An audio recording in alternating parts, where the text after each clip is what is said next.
Welcome back to Pointless Rewind as I analyze Halloween 5: The Revenge of Michael Myers.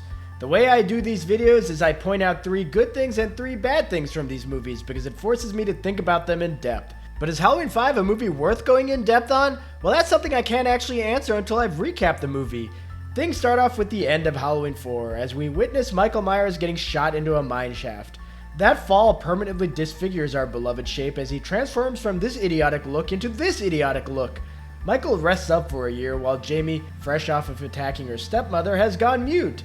On Halloween Eve the following year, Jamie wakes up with a psychic link to her uncle, and her uncle wakes up with this mysterious tattoo which might as well have been a splatter of bird crap considering how much thought went into it. Michael begins a new reign of terror which involves taking out Jamie's support system, and then he spends some time going after her replacement support system at his own pace before literally hitting the gas for a tense ending where he goes after Jamie in the old Myers house.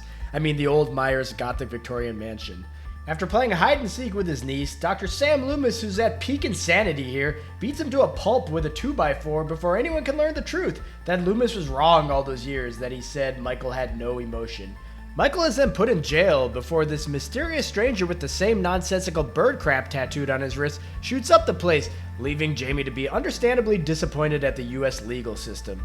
So right up front, Halloween 5's biggest weakness is how disrespectful it is of its predecessors, particularly with its handling of Rachel Carruthers. Ellie Cornell played this amazing character in Halloween 4 with great chemistry with Danielle Harris, and I would have loved to have seen growth in Jamie and Rachel's relationship here. But other than a 2-minute scene of them bonding, their relationship is just tossed aside in an attempt to shock the viewer. And I'm fine with Rachel dying. I love the character, but I feel like it could have been really powerful if it had been handled better, but she doesn't get enough screen time. Her and Jamie's relationship is underserved, and she goes out with no dignity. Like, for a character who was as resourceful as she was in Halloween 4 and went through so much awful stuff in that movie, Rachel comes off as a stereotypically oblivious slasher victim here, ignoring any and all signs that something is off. Oh, are you all right? Yeah, I'm fine. I was just in the shower. Go check him now. Hold on. I have to go downstairs. Oh, brother. Does that sound like a natural reaction for someone who was attacked by Michael Myers on Halloween night a year ago, and today is Halloween, and he's made a habit of coming back and killing people on Halloween? No! Halloween 5 wants to kill Rachel off to shock the viewer, but it treats her like she's a one-off character that we've never met. Like, I've been reading the Taking Shape book recently. It's pretty brilliant. You should all check it out on Amazon or whatever. But, Dominique Gostin-Gerard, the director, talks all about how he wanted to kill Rachel because she was like a traditional protagonist, and he wanted a more vivacious, outgoing, and really quirky and eccentric lead, like Tina. But he could have had Tina still be a major part of the movie while including Rachel for the bulk of the runtime, and Gostin and Gerard could have still shocked us by killing Rachel later in the movie when the emotional stakes actually meant something. That way we would have gotten that sisterly relationship that was so key to Halloween 4, and it could have made Halloween 5 so much better for it. But he just kills off Rachel, the sister, and then decides, oops, we wanted that sister relationship after all, we'll just give it to Tina. Tina! Say it again. This is such good acting by both Danielle Harris and Wendy Kaplan. Just sucks that I don't care at all, because when character motivations don't make sense, I check out mentally. Like, imagine how good this would have been if Jamie's first words after a year of not speaking were Rachel. Like, that could have been incredible, just like if Rachel was the one to sacrifice herself instead of Tina. So many possibilities in Halloween 5, but the movie regularly squanders them and disrespects what came before it. It's pathetic how little is made of the fact that Jamie attacked her stepmother at the end of the last movie. Like, I don't think that Jamie should have been the killer in this movie. I don't think that actually would have worked, but Halloween 5 decides to avoid any hard work by barely addressing this whole situation. Like, Jamie nearly killed her mother, and that situation is just sort of labeled as shit happens, and we don't need to talk about it. Let's just make Jamie lose her voice and call it a day. Oh, and then let's have her get her voice back just through sheer effort. Cookie! Again, how disrespectful to Rachel that Jamie just sort of freaks out when Rachel dies, but when Tina's in danger, that's when she tries really hard to get her voice back. Ugh. And this lack of respect bleeds into the continuity. Like, how is this the Myers house? Yes, a big Victorian mansion is a great setting, but this feels like something whipped up by Dangertainment for Halloween Resurrection. And what the hell happened to the mask? It doesn't look at all like Michael. The neck is enormous, and what's with the hair? Alden and Gerard just decided he wanted a meaner, more human look, so it goes from looking like this in one scene to this? Like, why just willy-nilly toss continuity out the window? This is something that this movie does repeatedly, which is frustrating because Alden and Gerard handles directing horror set pieces in a Halloween movie better than anyone since Carpenter, and that is strength number 1 for Halloween 5. All of my prior complaints about Rachel's death are still intact, but this is a brilliant scene structurally because of the way Michael stalks and toys with her. There are plenty of POV shots and moments where Michael is in the background while Rachel is unaware of what's happening. And what makes it feel all the more sinister is how Michael just chooses not to kill her until he flaunts to her that Jamie is in danger. There's a sadistic playfulness to Michael in the scene, which is why this is my favorite stalking scene in the series since Annie in the original. And thankfully we get a couple other good horror set pieces as well. Admittedly, the sequence in the Tower Farm barn does drag a bit, but I do love the lighting in this scene. I don't think the daytime stalking scenes with Michael watching Tina and Sam work all that well because stuntman Don Shanks carries himself very awkwardly, just ambling around aimlessly. But I do think Don Shanks' eye acting is creepy when he's impersonating Tina's boyfriend with the same name. Michael, don't I even get a kiss?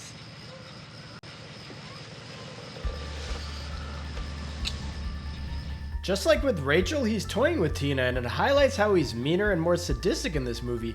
I don't really like Don Shanks' performance overall. He's too hulking, the mask doesn't help him out at all, there's something off about his walk, and why does he hold a knife like this? That is not how Michael Myers holds knives, but there's a mean streak to Michael the character in this movie, like choosing to kill Spitz and Sam during this love scene, or trying to run over Jamie with a car. This chase does feel a bit too out of character for slow, patient Michael, and feels a bit much like it's trying to replicate the action-heavy moments from Halloween 4, but it does reinforce how brutal Michael is in this movie.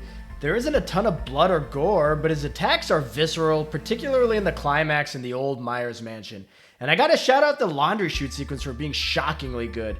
It's claustrophobic, it moves from one phase to another seamlessly, it uses slow movements and minimal music to build suspense, and the intensity is unrelenting. All of which is heightened by this being a man trying to kill a child.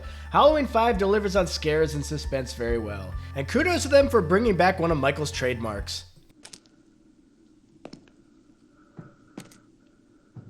Giving us Michael's heavy breathing again and taking more care in crafting the stalking scenes make this extremely flawed movie almost a return to form. Really, it sometimes shocks me how much flack this movie gets from Halloween fans. Oh, that's right, the Clown Cop music. What an atrocious choice. It highlights my second Halloween 5 weakness. It's tone deaf to the extreme. Killing Rachel the way they did is problematic, but Alden and Gerard tries to lighten the mood in the most inappropriate ways. All clear. Nothing above, nothing below. First of all, this crap has no business being in the scene, being that in 3 minutes our beloved heroine from the previous movie is going to be murdered, so f that. And second of all, the Keystone Cops music makes no sense for these guys. They're not in it enough to justify this music, and what they do and say is not dumb enough to warrant it. Fortunately, we're lousy cops. Sorry. That's a dumb joke, but Meeker and Logan were more oblivious in Halloween 4, and that movie didn't disrespect them. I get the outside shutters. What are we doing? Making sure no one can get in here. No, there's a little paranoid. If you'd seen that police station, you wouldn't even ask. Then there's the handful of times where the music swaps from 80s guitar riffs signifying teenage fun to horror with no rhyme or reason.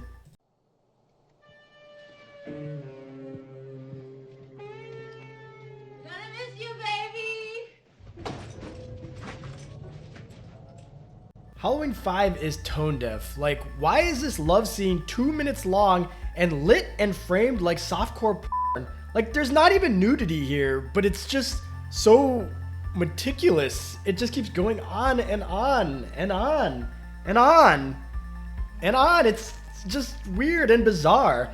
And there are plenty of examples of these tonal shifts. Every time the movie goes to the Man in Black is a drag, and obviously the Thorn stuff was not actually thought through here. They left that mess for Halloween 6.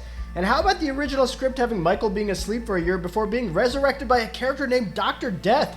But it's not all bad decisions. One decision that Halloween 5 makes that is a good one is to make this version of Dr. Loomis the most batshit crazy version yet. Dr. Loomis is phenomenal in this movie, and he's strength number 2. For much of the movie, his voice sounds softer and weaker than it has in the prior movies. There's a reason why he has this power over you. Did you ever wonder what it is? But at other times, he sounds more manic than he's ever been. You want her! Here she is! The events of Halloween 4 have broken Loomis. He now lives in Haddonfield. Rather than chasing the boogeyman, he's waiting for the boogeyman. And he'll do anything to stop Michael, including using children as bait for this movie's monster. You want her! Here she is! Loomis seems like a guy who's become deranged by his experiences and that he doesn't see any conventional way of getting anything done here. He's quick to snap at everyone. Numerous times in the movie, he's just knocking things over or throwing things. Basically, Loomis snapped the moment Jamie attacked her stepmother. And yes, Halloween 5 mostly ignores that event, but I don't think Donald Pleasance did because his entire performance is informed by that event, and I love it! What about your stepmother, Jamie? You love her, don't you? He made you stab her. I also like the relationship between Loomis and Michael in this movie. Michael seems hesitant to actually kill him, and I like to think there's a twisted bond between them. And I don't mind the more humanistic touches they gave Michael, like when he cries when Jamie calls him uncle, because it gives Loomis an opportunity for a different approach from his normal one. Don't you remember how much better you used to be? Unfortunately, as good as Loomis is in this movie, and as well crafted as some of those horror sequences are, this is a boring movie, and that is weakness number 3. A big part of that boredom comes down to the characters, and let's start with the character that most Halloween fans love to hate. Tina, clean up room service. Okay, that was a joke. I don't actually dislike Tina. She gets a bad rap for being loud and ditzy. It looks so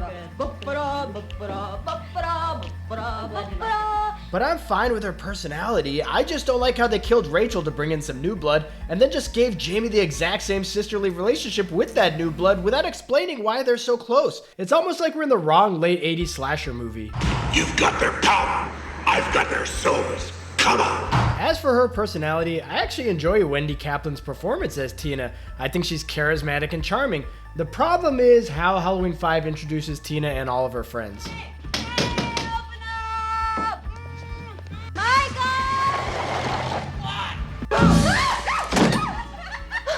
I'm ready, son.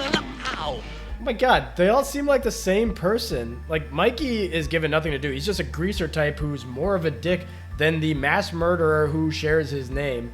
Then Sam is like a more blonde and more mellow version of Tina, and then Spitz is like a more blonde and maler version of Tina. It's kind of ridiculous. They wanted Tina to be this unique spark with all of these quirks, but they dilute all of those quirks by passing them out to all of the supporting characters.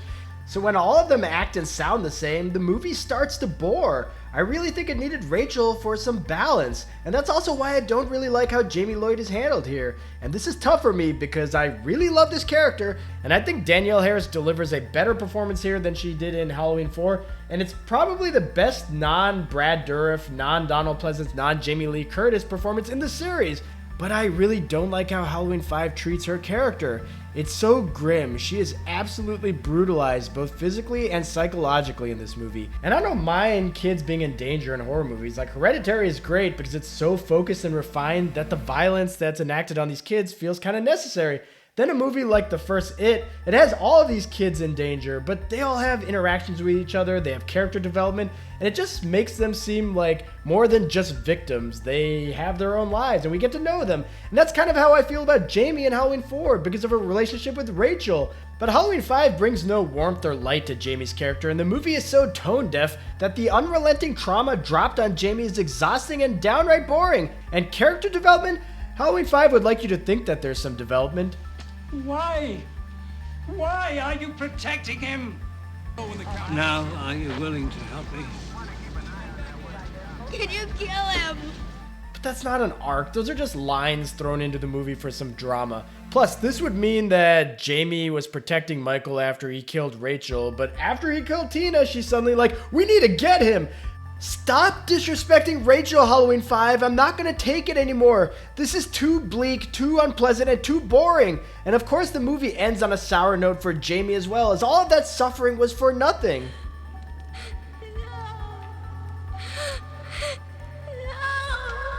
Halloween 5 is kind of a drag and a downer, though it doesn't start off that way. The opening credits are pretty badass, and that's strength number 3 as I scrape the bottom of the barrel looking for strengths.